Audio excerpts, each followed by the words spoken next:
Hi అండి, welcome to Hanvi YT family logs. ఈరోజు video వచ్చేసి చపాతీలోకి ఈజీగా అండ్ టేస్టీగా తక్కువ ఇంగ్రీడియంట్స్తో తక్కువ సమయంలో పన్నీర్ కర్రీ ఎలా చేసుకోవాలో చూసేద్దాం. వచ్చేసేయండి. వీడియో లాస్ట్ వరకు చూడండి, అన్నీ కూడా క్లియర్గా ఎక్స్ప్లెయిన్ చేశాను, ఎక్కడ స్కిప్ చేయకుండా చూడండి.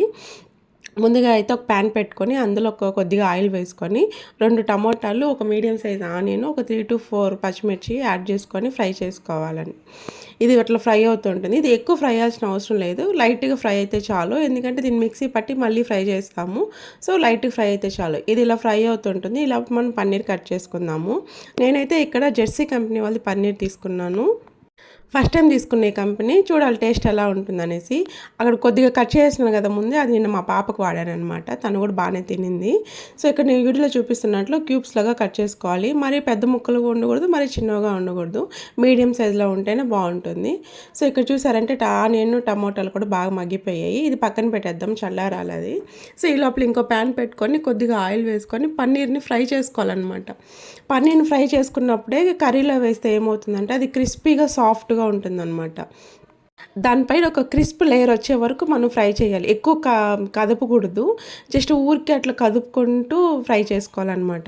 ఇక్కడ చూసారా, ఈ స్టేజ్ వరకు ఫ్రై చేయాలి. సో ఇప్పుడు నేను ఇందులో కొద్దిగా ఉప్పు, పెప్పర్ యాడ్ చేస్తున్నాను. పెప్పర్ ఉప్పు ఎందుకు యాడ్ చేస్తున్నాను అంటే పన్నీర్ చప్పగా ఉంటుంది కదా, టేస్ట్ ఎన్హాన్స్ చేసుకోవడం కోసం ఈ స్టేజ్లో ఉప్పు పెప్పర్ యాడ్ చేసుకుంటున్నాను. సో అంతేనండి, పన్నీర్ కూడా బాగా ఫ్రై అయిపోయింది. చూసారు కదా, ఇలా ఫ్రై అవ్వాలి ఎగ్జాక్ట్గా. సో ఇప్పుడు దీన్ని కూడా పక్కన పెట్టేసుకుందాము. సో ఇక్కడ ఏంటంటే పన్నీర్ నేను లైట్ వామ్ వాటర్లో అనమాట, సో గోరువెచ్చటి నీళ్ళల్లో యాడ్ చేసి పెట్టాను. ఎందుకు ఇలా యాడ్ చేశానంటే మనం కర్రీలో యాడ్ చేసేలోపు పన్నీర్ కొంచెం హార్డ్ అయిపోతుంది.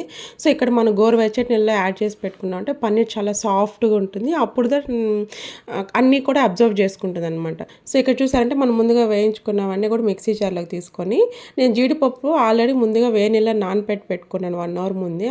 అవి కూడా యాడ్ చేసి, కొద్దిగా పెరుగు కూడా యాడ్ చేసి అన్నీ కూడా మెత్తగా గ్రైండ్ చేసి పక్కన పెట్టుకోవాలి. సో మళ్ళీ ఒక ప్యాన్ పెట్టుకొని అందులో అయితే కొద్దిగా బిర్యానీ ఆకు, సోంపు, జీలకర్ర ఈ 3 కూడా లైట్గా యాడ్ చేసి, ఇక్కడ ఒక చిన్న ఉల్లిపాయని సన్నగా తరిగి యాడ్ చేసుకున్నాను అనమాట. సో ఇవన్నీ కూడా బాగా వేగాలన్నమాట. ఆనియన్ బ్రౌన్ కలర్లోకి రావాలి. ఈ స్టేజ్లో నేను ఆ బిర్యానీ ఆకుని తీసేస్తాను, అది మళ్ళీ కూరలో ఉంటే బాగుండదు, అందుకని తీసేస్తాను. సో మనం ఇక్కడ ఏంటంటే పేస్ట్ కూడా యాడ్ చేసుకోవాలి. దీన్ని బాగా కలిపి కొద్దిగా పసుపు వేసి బాగా కలిపి మూత పెట్టి మగ్గించుకోవాలన్నమాట. సో ఇక్కడ మీరు చూసారంటే బాగా మగ్గిపోయి ఉంటుంది. చూసారా, ఆయిల్ అంతా కూడా సపరేట్ అయిపోయింది. ఈ స్టైల్లో కొద్దిగా ధనియాల పొడి, తగినంత కారం, మనం ఆల్రెడీ పచ్చిమిర్చి వేసాము, కొద్దిగా పెప్పర్ వేసాము. సో అందుకని చూసుకొని కారం యాడ్ చేసుకోవాలన్నమాట. సో ఇక్కడైతే కొద్దిగా గరం మసాలా, నేను వచ్చేసి సాహిజా వాళ్ళది పన్నీర్ మసాలా ఉంది నా దగ్గర, అది కొద్దిగా యాడ్ చేశాను. అది ఉంటే యాడ్ చేయొచ్చు, లేదంటే స్కిప్ చేయొచ్చు, అదేం అంత మ్యాండేటరీ ఏం కాదు. సో ఇక్కడ చూసారంటే మసాలా నేను కలుపుతున్నాను కదా, ప్యాన్కి అంటుకోకుండా వచ్చేసించండి. ఇట్లా ఉనిందంటే పర్ఫెక్ట్గా మసాలా ఫ్రై అయిపోయిందని అర్థము. సో ఈ స్టైల్లో నేను పన్నీర్ ఉంది కదా, పన్నీర్ కూడా యాడ్ చేసేస్తున్నాను అనమాట. విత్ వాటర్తో యాడ్ చేసేస్తాను. సో అంతా కూడా నీట్గా కలిపి మనకు ఉప్పు కారం అన్నీ కూడా సరిపోయేమో ఈ స్టేజ్లో చూసుకోవాలి. నాకైతే కొద్దిగా ఉప్పు తక్కువ అనిపించింది, ఉప్పు యాడ్ చేసుకున్నాను, ఆ క్లిప్ మిస్ అయింది. సో ఇక్కడ చూసారంటే కర్రీ రెడీ అయిపోయింది. ఆయిల్ అంతా కూడా పైకి తెలిపింది బాగా. దింపేటప్పుడు కొద్దిగా కసూరి మేతి వేసుకొని దించేసేయాలి, అంతే అండి. కసూరి మేతి వచ్చి కంపల్సరీ వేయాలండి లాస్ట్లో, అప్పుడుదా కర్రీకి టేస్ట్ వస్తుంది. చాలా అంటే చాలా టేస్టీగా కుదిరిందండి.